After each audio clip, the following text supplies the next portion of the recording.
সকালে তারা লাইনকে এই করছে এই জায়গায় কাজে কাজে লাগছে কেউ যে কুচি নিয়ে বাসুবি যে জায়গা জোগায় নিয়ে হয় আমার জায়গায় ই করস কিন দিকে সাপ করস কিন দিকে ইয়া নিয়ে লাগছে ই হয়েছে তারপরে হেরাইছে হেরাইয়া তারপরে ই করলাই আগাই করে বকা দিছে বকা দিয়ে তারপরে এই কইয়া তারপরে দেরি করাই ছেলে পোলায় দেরি করাই সামনে গানায় কূপ দিছে কত কূপ দেয় ই করে ফেলাইছে রাস্তায় ফেলাই দিছে ছেলে পুরো ধাক্কা দিয়ে ফেলাই দিছে কারার মধ্যে।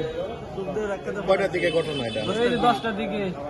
কারা কোবাইলো? ওই যে একজনই কোবাইছে, রিয়াজুল কোবাইছে, রিয়াজুল ছেলে পুরা জায়গা নিয়ে আগেই নিয়ে জায়গা নিয়ে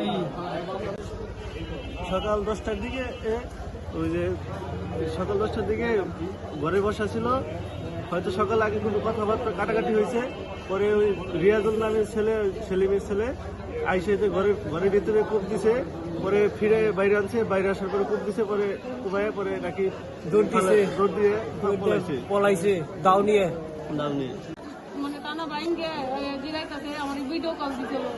আমি 5 মিনিট আগে আমার আব্বার সাথে কথা বলছি, 5 মিনিট পরে ফোন দিছে যে আমার আব্বার কুবাই রেখে গেছে। কারা কোবাইছে?